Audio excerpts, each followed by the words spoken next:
Você já parou para pensar que a sua empresa pode estar pagando impostos a mais? O nosso sistema tributário é bem complexo e é comum as empresas pagarem mais do que o devido. Saiba que é possível recuperar os valores dos últimos 5 anos e reforçar o seu caixa. A Fortus Tax é especialista no assunto e já ajudou muitas empresas nos seus 18 anos de atuação. E o mais importante, você só paga pelo serviço depois que o dinheiro estiver na sua conta. Fortus Tax. Pagar o justo é o nosso forte.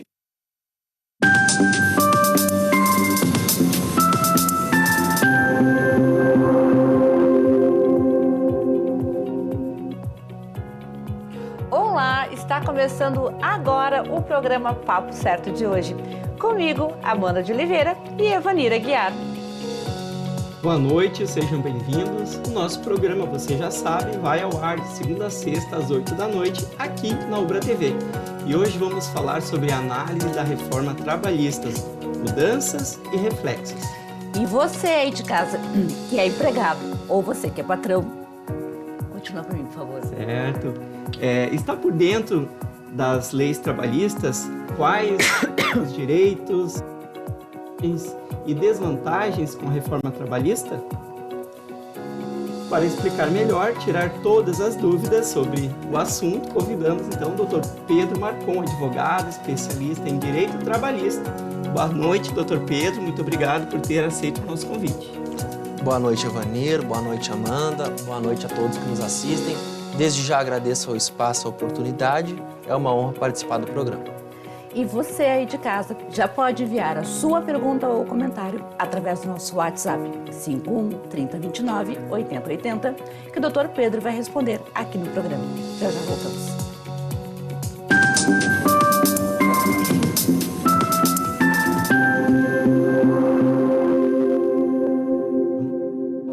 A trilha estava... Tá difícil encontrar o profissional certo para a sua empresa? Precisa de alguém detalhista para aquela vaga no financeiro? Quem sabe um criativo para o marketing? Ou ainda, alguém focado em resultados? A Fortus RH utiliza técnicas de seleção e processos estruturados, realizando entrevistas, aplicando provas e testes específicos. Tudo isso para buscar a pessoa certa para a vaga certa. Fortus RH. Conectar pessoas é o nosso forte.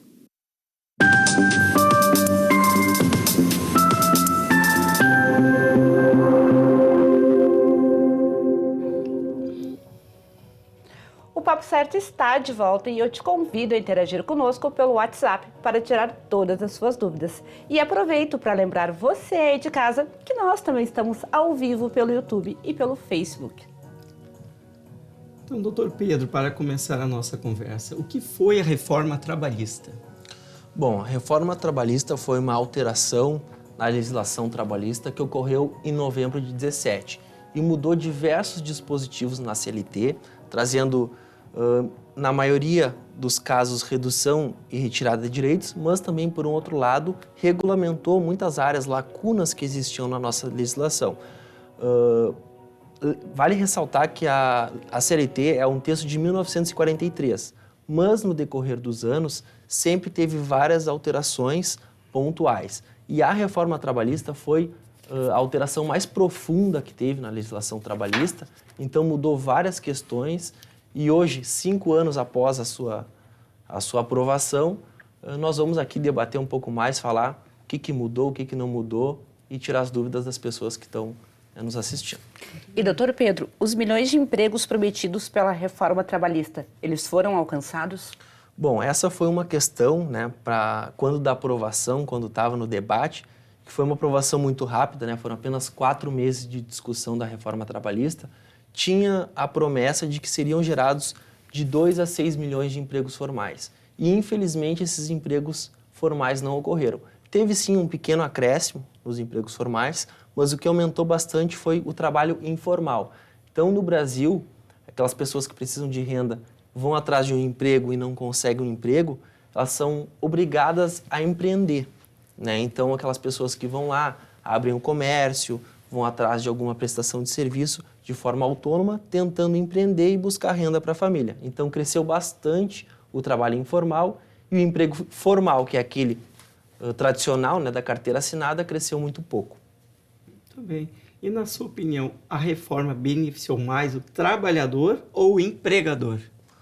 Bom, se a gente for analisar tudo que mudou, né, as diversas mudanças, teve muito mais questão de alteração para redução e retirada de direitos, e aí beneficia mais o empregador, do que o trabalhador.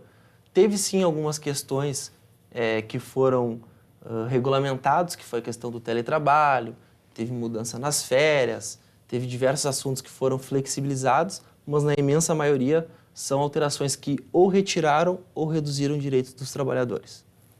E, doutor Pedro, e no caso das gestantes, houveram mudanças? Sim. Antes da reforma, para aquelas mulheres gestantes e lactantes, era proibido elas trabalharem em ambiente insalubre. E aí, com a reforma trabalhista, teve um dispositivo que trouxe que para elas serem proibidas desse trabalho, elas não conseguirem trabalhar, era necessário a exigência de um atestado médico comprovando que essa gestante ou essa lactante não poderiam trabalhar nesse ambiente insalubre. Isso foi analisado pelo STF, foi declarado inconstitucional esse artigo da reforma, porque é evidente que uma gestante e uma lactante não pode trabalhar no ambiente insalubre, independente de ter o atestado ou não. Vale lembrar, para quem está nos assistindo, as pessoas podem não saber o que é o adicional de insalubridade, mas é um adicional que é pago quando a pessoa tem algum dano à sua saúde no desenvolvimento das suas atividades. E impor a uma gestante, uma lactante, laborar no ambiente insalubre, fere a dignidade da pessoa humana, então isso foi declarado inconstitucional e isso já não é mais aplicado, essa alteração da reforma. E teve algum direito retirado das mulheres na reforma trabalhista? Sim, Evanir. Infelizmente teve. Tinha um artigo 384 da CLT que estabelecia, esse artigo foi criado lá no início da CLT, ele era bem antigo, que garantia à mulher que quando ela fosse trabalhar em jornada extraordinária, quando ela fosse realizar horas extras, ela teria direito a 15 minutos de intervalo. E esse artigo ele foi suprimido, a reforma trabalhista veio e retirou esse artigo. E qual que era a intenção do artigo? É possibilitar à mulher que tem uma condição física menos favorável do que o homem, ela conseguir ter um descanso para aí sim realizar as horas extras que estão sendo exigidas. Então o que era previsto digamos que ela fez as suas 8 horas e digamos que o empregador pediu mais 2 horas, ela teria antes da reforma o direito de descansar por 15 minutos e só então começar essa jornada extra. Seria isso? Hoje ela dá continuidade ao trabalho, sem o descanso. Exatamente, ela teria esses 15 minutos para descansar, fazer uma refeição e aí voltar ao trabalho. E aí com a reforma, esse artigo ele foi suprimido.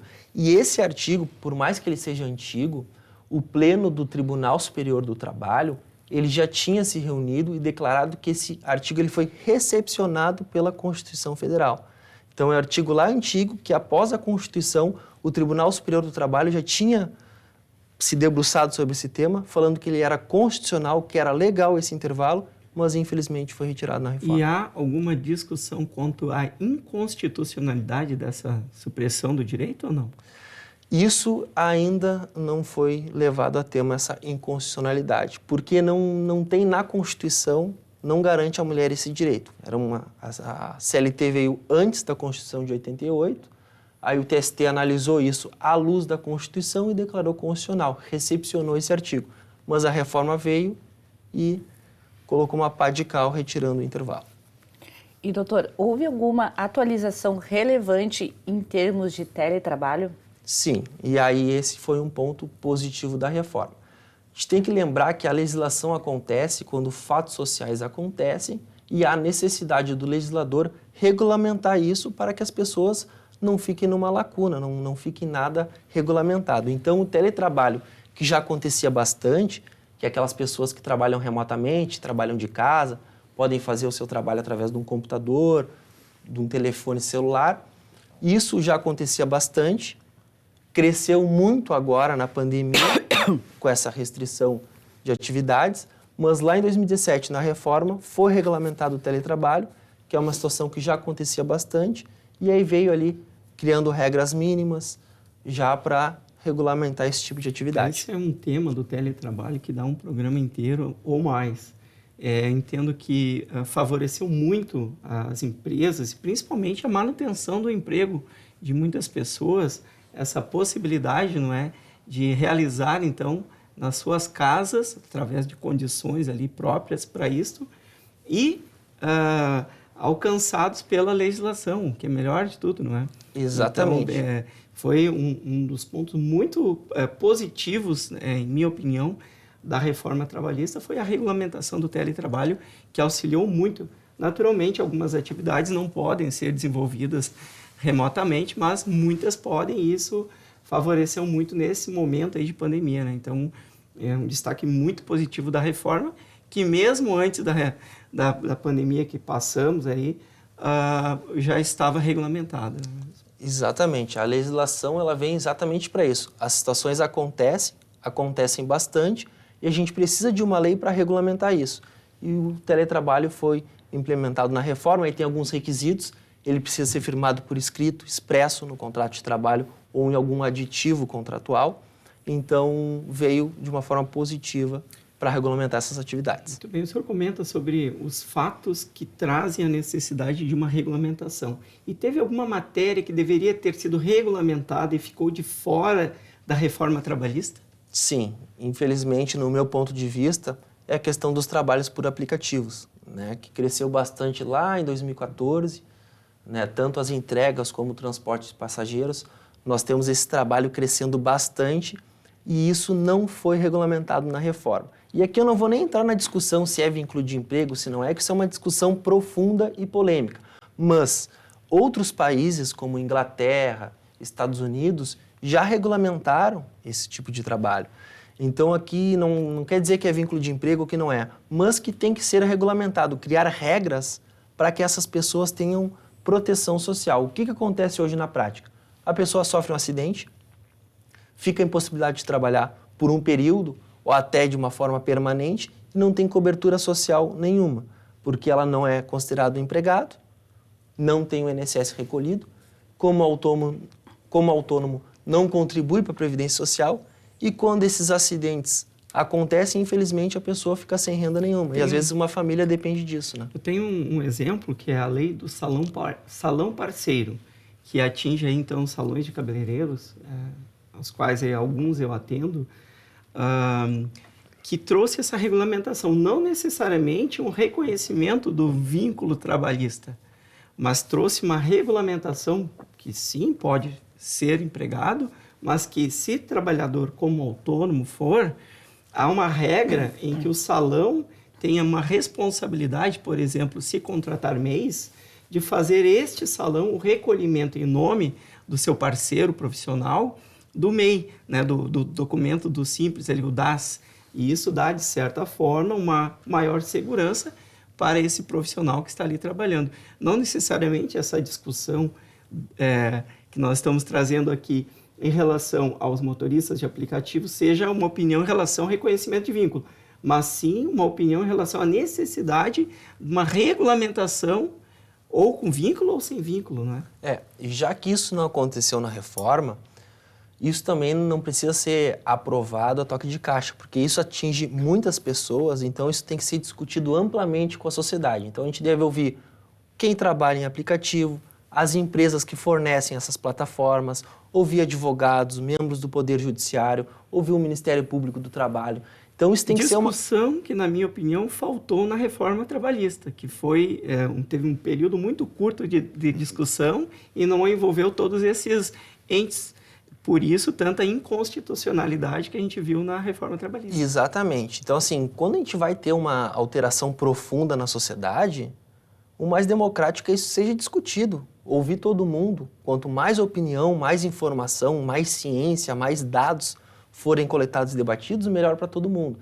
Então, nesse tema dos trabalhadores por aplicativo, que faltou na reforma, se isso vier à tona futuramente, tem que ter bastante discussão para que, quando regulamentado, atenda a todas as necessidades da sociedade.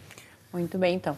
Nós vamos fazer um breve intervalo e já voltamos com o nosso Papo Certo e a interação da nossa audiência. É bem rapidinho. Fique aí com a gente.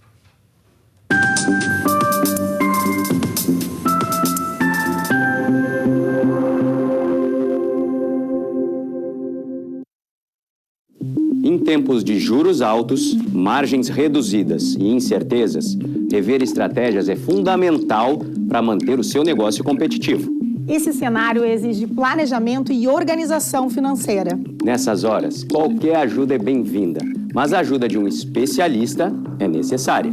A Fortus Consulting conhece na prática e tem as soluções adequadas para cada situação. Fortus Consulting. Melhorar os seus resultados é o nosso forte.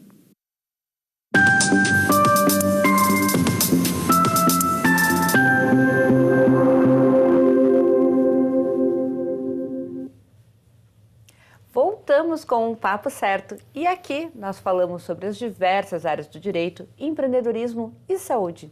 E eu te convido a nos seguir nas redes sociais e nos enviar a sua pergunta ou comentário através do nosso WhatsApp, que está aparecendo aqui na tela. Temos conosco hoje o Dr.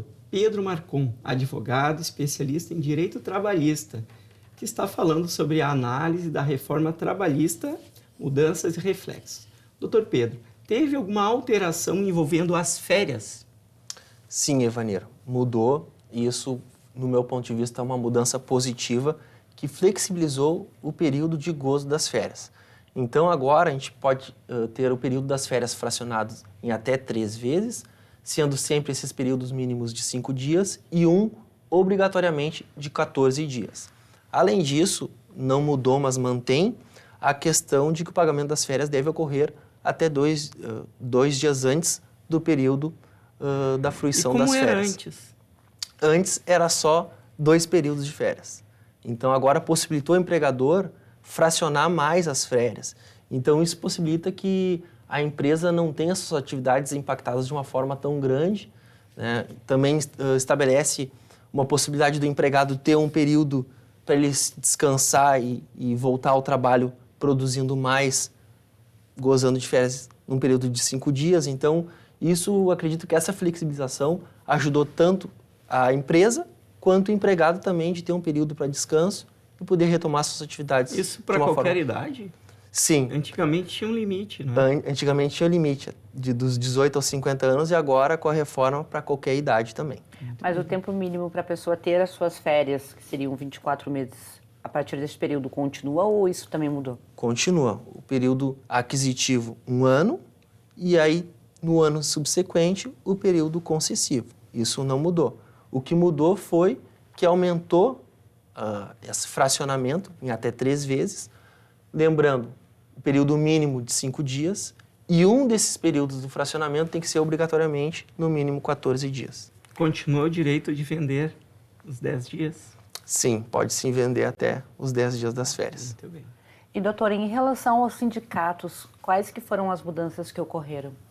Bom, em relação aos sindicatos, a gente teve mudanças profundas.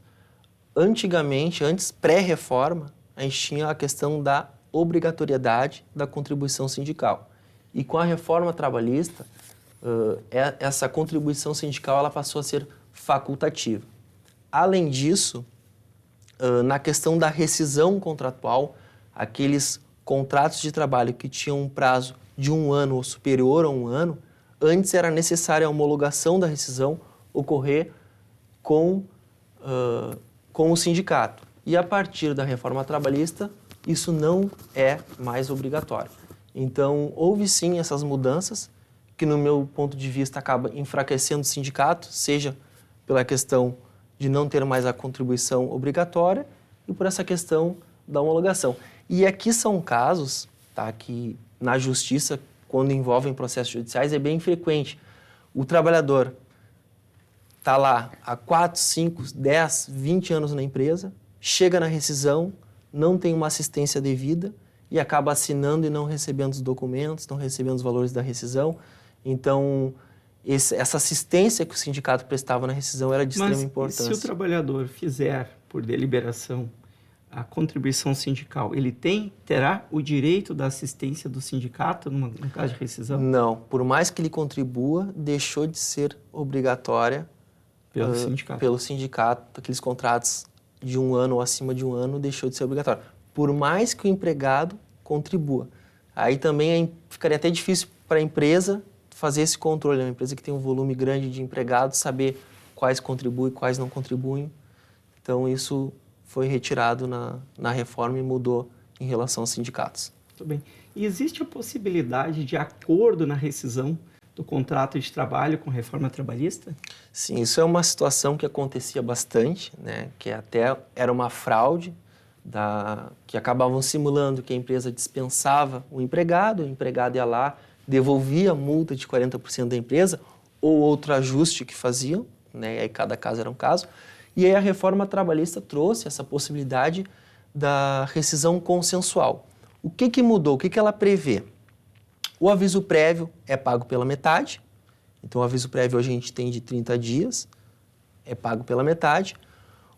A multa do fundo de garantia, que na dispensa sem justa causa é de 40%, nessa rescisão consensual passa a ser de 20%. O empregado ele consegue movimentar até 80% dos valores do fundo de garantia que tem depositados. Ele não vai conseguir sacar a integralidade do fundo de garantia, só vai conseguir sacar até 80% dos valores. E o seguro-desemprego ele não vai ter direito de receber o benefício. Até porque daí estaria abrindo margem para esses acordos consensuais, seria uma forma também da pessoa estar recebendo seguro.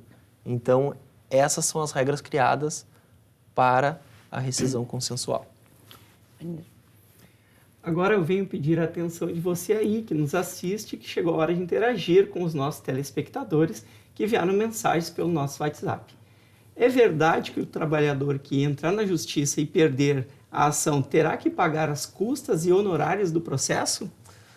Quem perguntou aqui foi o Jorge Antunes, de Novo Hamburgo. Bom, essa é uma pergunta muito polêmica e era um receio muito grande dos trabalhadores logo que a reforma foi aprovada. Na reforma havia a previsão que mesmo o trabalhador beneficiário da justiça gratuita, se ele perdesse o processo, ele teria que pagar honorários para o advogado da empresa, para o advogado da pessoa que venceu o processo. E isso foi analisado pelo STF e foi declarado inconstitucional. Então, você que está nos assistindo, trabalhador, pode ficar tranquilo. Se o senhor tem a concessão do benefício da justiça gratuita lá na Justiça do Trabalho, o senhor não terá que pagar as custas e honorários do processo. Isso foi declarado inconstitucional porque a nossa Constituição Federal, ela garante o acesso integral. A justiça gratuita ela não pode ser onerosa. Então, se a pessoa é detentora do benefício da justiça gratuita, ela não tem que pagar custas e honorários do processo. Muito bem. E, doutor, o que é um negociado sobre o legislado que muitos comentam? O que mudou, então, com a reforma? Bom, a reforma trabalhista, ela trouxe essa possibilidade de que acordos e convenções coletivas podem se sobrepor e complementar determinadas matérias, como jornada de trabalho, banco de horas, participação nos lucros e resultados. Determinados assuntos, eles não podem ser suprimidos e retirados, né? Mesmo em convenção coletiva, como 13º salário, férias, fundo de garantia. Então, a reforma, veja só, a reforma, por um lado, traz esse peso maior para os acordos e convenções coletivas, mas, por outro lado, enfraquece os sindicatos, tirando a contribuição sindical obrigatória. Então, fica muito mais difícil para os sindicatos conseguirem se organizar e negociar essa questão dos termos das convenções coletivas, que terão e têm um peso muito maior hoje com a reforma, sem a contribuição e sem o sindicato, de uma certa forma, mais organizado. Continuando então aqui com a interação dos nossos telespectadores, me chamo Neuza Prado e eu sou de Alvorada. E quero saber o que mudou em relação aos intervalos para repouso e alimentação. Bom, antes da reforma, para aqueles empregados que trabalham 6 horas ou mais, é garantido 1 hora de intervalo. O que a reforma trabalhista flexibilizou? Há a possibilidade desse intervalo, mediante acordo, né, ser reduzido para 30 minutos. E antes, se esse intervalo ele fosse descumprido, por exemplo, a pessoa tinha direito a 1 hora de intervalo, mas tirou só 20 minutos, esse empregado ele teria direito de receber essa hora cheia e mais 50%, um adicional de 50%, como se fosse 1 hora extra. Porque é uma forma de tu proteger o intervalo, a saúde do trabalhador, ter o tempo para repouso. Com a reforma, isso mudou. Então, se a pessoa tem direito a 1 hora de intervalo e tirou só meia hora, ela vai receber apenas os minutos faltantes. E esses minutos faltantes em caráter indenizatório, sem o adicional de 50%. Então, isso mudou bastante com a reforma. Doutor, em sua opinião, a reforma trabalhista atingiu seu objetivo como um todo? Bom, para aqueles que queriam uma maior flexibilização dos direitos, redução e até retirada de direitos, ela atingiu, porque o seu texto, na sua imensa maioria, retirou ou reduziu direitos. Agora, para aqueles que buscavam um aumento do emprego formal, né, de 2 a 6 milhões de empregos formais com carteira assinada, infelizmente, isso não ocorreu. Cresceu pouco o emprego formal, cresceu de forma acelerada o trabalho informal. Então, alguns pontos foram regulamentados que necessitavam, como o teletrabalho, e outros pontos deixou de ser abordado, apesar de ser de extrema importância, que é a questão dos trabalhadores por aplicativo. Continuando por aqui, então, mais uma interação da nossa audiência. O Daniel Silveira, aqui de Canoas, ele escreveu: todos os trabalhadores são afetados, tanto os que já estão empregados como os que estão sendo contratados no momento? Bom, quando a reforma trabalhista foi aprovada e entrou em vigor lá em novembro de 2017, todas as alterações de direito processual, dali para frente, já estão em vigor. E o direito material vai ser analisado caso a caso.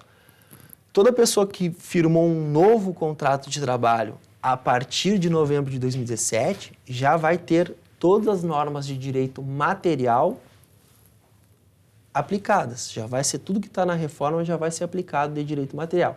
E aqueles que estão na transição, aí vai muito do entendimento de cada juiz, de cada tribunal. Por quê? Porque no direito do trabalho não se pode ter uma alteração contratual lesiva. Tu ter um direito trabalhista previsto e no decorrer do trabalho esse direito ser retirado ou alterado. Então, muitos juízes aplicam direitos materiais anteriores à reforma para aqueles contratos que iniciaram antes de novembro de 2017. Muito obrigada. E existe alguma perspectiva ou possibilidade de revogação da reforma trabalhista? Bom, eu acho improvável que a reforma trabalhista ela seja revogada como um todo. Porém, determinados pontos, os pontos mais polêmicos, aqueles até que já foram declarados inconstitucionais, eu acredito sim que possa ter uma revogação. E aí, o que pode ter também é uma modificação, né? Então, ou mesmo uma nova reforma, né? Ou daqui a pouco uma nova reforma prevendo mais direitos ou menos direitos, prevendo outros tipos de flexibilizações. Então, isso, claro, e aí minha opinião, se isso for ocorrer, o que precisa é um debate amplo da sociedade. Então, precisa ser ouvidos os sindicatos da classe trabalhadora, precisam ser ouvidos os empresários, precisam ser ouvidos os poderes, dos membros do Poder Judiciário, o Ministério Público do Trabalho, advogados que atuam na área, associações. Então, sempre que a gente... Que, na sua opinião, o senhor acredita que este foi o grande motivo de tantos itens desta reforma terem sido considerados inconstitucionais? Eu acredito que contribuiu bastante. A falta dessa ampla discussão e maturação da discussão. Claro.